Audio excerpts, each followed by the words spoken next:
হাঁচি বা কাশির সঙ্গে প্রস্রাব ঝরা বা লিক হওয়া নিয়ে আমার মনে হয় অনেক মা বোনেরাই ভুগছেন। কেউ হয়তো প্রকাশ করছেন, কেউ প্রকাশ করছেন না, এবং এটি যথেষ্ট বিব্রতকর একটি সমস্যা। আমরা কিন্তু চারপাশে আমাদের মা বোন, দাদি নানি বা বয়স্ক, বিশেষ করে কোনো মহিলা মানুষের সঙ্গে কথা বললেই, অনেকের সঙ্গে কথা বললেই জানতে পারি যে না, হাঁচি বা কাশি দিলে প্রস্রাব ঝরে, নামাজে সেজদায় গেলেও প্রস্রাব লিক হয়ে যায়, যেটির কারণে উনি ঠিকমতো নামাজ পড়তে পারেন না, সারাদিন বারবার কাপড় পরিষ্কার করতে হয়, যাকে আমরা মেডিকেলের পরিভাষায় বলি স্ট্রেস ইউরিনারি ইনকন্টিনেন্স। আজকের আলোচনা কিন্তু স্ট্রেস ইউরিনারি ইনকন্টিনেন্সের ডিটেইল বা কারণ নিয়ে নয়।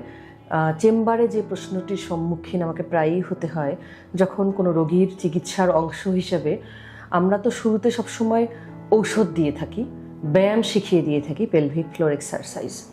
আমরা চাই রোগীরা এর মাধ্যমেই ভালো থাকুক, কিন্তু যখন এগুলো ফেল করে এবং সারাদিন কয়েকবার করে লিক হয়, বা যখনই উনি হয়তো বসা থেকে উঠে দাঁড়াচ্ছেন লিক হয়ে যাচ্ছে, তখন তো আমাদের অপশনে যেতে হয়।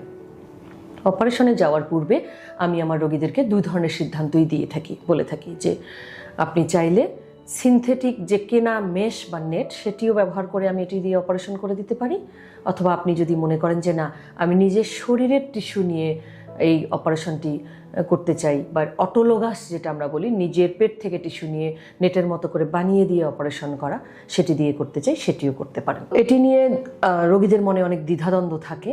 অনেকেই তখন পরবর্তী প্রশ্ন করেন যে ম্যাডাম, তাহলে কোন পদ্ধতিতে বেশি ভালো হবে? আমার নিজের শরীরের টিস্যু নিয়ে হাঁচি কাশির সঙ্গে প্রস্রাব ঝরার অপারেশন করলে ভালো হবে, নাকি আমি যদি কেনা মেশ নিয়ে প্রস্রাব ঝরার অপারেশন করি সেটি ভালো হবে? আপনি আমাকে গাইড করেন। আসলে আমি দুটি বিষয় নিয়েই আলোকপাত করছি, দুটির মধ্যে কিছুটা পার্থক্য আছে। প্রথম কথা হচ্ছে যে আমরা এই অপারেশনের নাম হচ্ছে মিড ইউরেথ্রাল স্লিং অপারেশন। এই অপারেশনে দুই পদ্ধতিতে দুই রকম, কিন্তু সফলতার হার দুই ধরনের অপারেশন টেকনিকে একই রকম। আপনি যদি নিজের শরীরের টিস্যু নিয়ে অপারেশন করেন, সেক্ষেত্রেও সফলতার হার শতকরা 85 থেকে 95 ভাগ।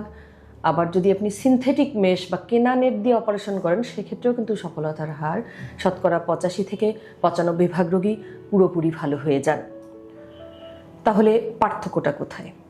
যদি আমরা সিনথেটিক মেশ বা কেনা নেট ব্যবহার করে অপারেশন করে দিই, সেক্ষেত্রে অপারেশনের সময় মাসিকের রাস্তায় শুধুমাত্র ছোট্ট একটু কাটতে হয়, মাসিকের রাস্তার সামনের দিকের দেয়ালে, কারণ মূত্রনালীটা ওখানে থাকে, যেটাকে একটু সুন্দর করে চাপিয়ে ফিক্স করে দেওয়া হয় যাতে প্রস্রাব না ঝরে যায় হাঁচি দিলে বা কাশি দিলে।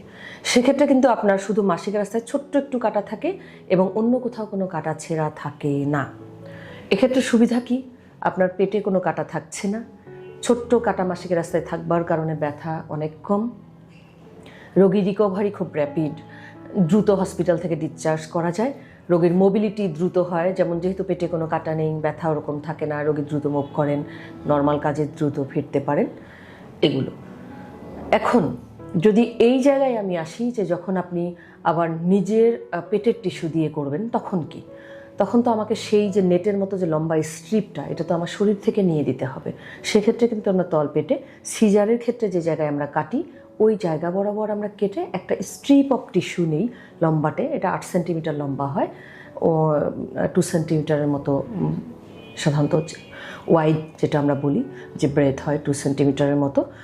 এইটুকু টিস্যু নেওয়ার জন্য কিন্তু আমাকে তলপেট কাটতে হবে একটু। তলপেট কেটে যখন আমি টিস্যুটা বের করব, তখন কিন্তু আমার এক্সট্রা একটা কাটা থাকছে। সেক্ষেত্রে রোগীর যেটি অসুবিধা, সেটি হলো ওনার মাসিকের রাস্তায় কেটে তো নেটটাকে আমাকে সেট করতেই হচ্ছে, নিজের শরীরের টিস্যুটা, আবার সেই সাথে তলপেটে একটা কাটা থাকছে। তো দুটো কাটা থাকবার কারণে স্বভাবতই তার ব্যথা একটু বেশি হবে, তার মোবিলিটি অবশ্যই যার কেনামেশ দিয়ে আমরা করছি তার থেকে একটু বেশি হয়, এগুলো আছে, এবং রিকভারি একটু স্লো হবে কারণ দুটো কাটা।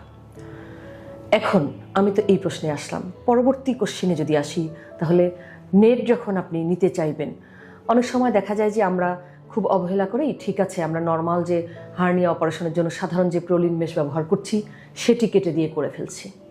আবার দেখা যায় আরও কিছু নর্মাল মেশ পাওয়া যায় যেগুলো দিয়ে করে ফেলছি। যত খারাপ কোয়ালিটির মেশ হবে, ভবিষ্যতে মেশ রিলেটেড কমপ্লিকেশন বা জটিলতা হওয়ার আশঙ্কা কিন্তু ততই বেশি, মাথায় রাখতে হবে। আর যদি আপনি একদম অপটিমাম ডিজাইন, যেটি ভালো মেশ, ভালো কোয়ালিটির মেশ, এই ধরনের মেশ কিন্তু যথেষ্ট কস্টলি, অনেক ব্যয়বহুল হওয়ার কারণে এই মেশ তো বিদেশ থেকে আমাদের নিয়ে আসতে হয়, প্লাস অনেক ব্যয়বহুল হওয়ার কারণে আমার সকল রোগী কিন্তু চাইলেই এই নেট কিনতে পারেন না।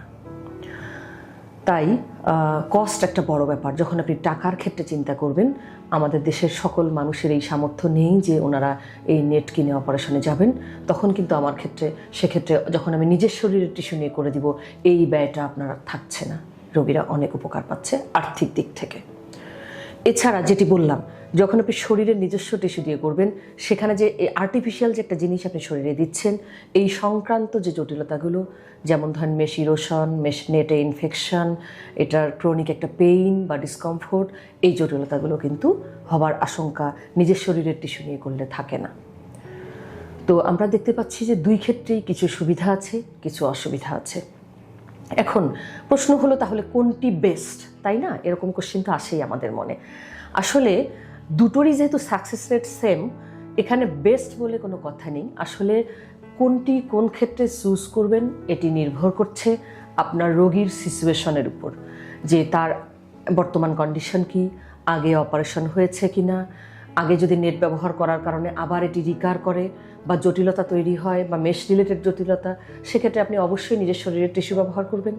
আবার কোনো রোগী যদি এমন হয় যে এত কোমরবিডিটি আছে, উনি আসলে দুটো কাটা পেটে চাচ্ছেন না, তার ক্ষেত্রে আমরা চাইবো না, সেক্ষেত্রে আমরা নেট কিনে দিয়ে, যেটা কিনে নেওয়া হয় সেটি দিয়ে আমরা করে দিচ্ছি। তো আসলে এটি নির্ভর করছে সার্জনের এক্সপার্টাইজ, অ্যাভেলেবিলিটি, আবার মেশের কস্ট, পেশেন্ট প্রিফারেন্স, অনেক কিছু মিলেই আমাদেরকে সিদ্ধান্ত নিতে হয় কেস টু কেস। তাই বেস্ট বলে কিছু নেই, দুটোই বেস্ট, সিচুয়েশন বেস্ট আমরা সিদ্ধান্ত নিয়ে থাকি। তবে এই অপারেশনের সফলতার হার অনেক বেশি এবং অনেক মা বোনেরা এই অপারেশনের মাধ্যমে হাঁচি কাশির সঙ্গে প্রস্রাব ঝরা থেকে মুক্তি পেয়েছেন, যাদের ক্ষেত্রে অলরেডি পেলভিক ফ্লোর এক্সারসাইজ এবং ঔষধ ফেইল করেছে। ধন্যবাদ, আশা করি আপনাদের দ্বিধাদ্বন্দ্ব দূর হবে।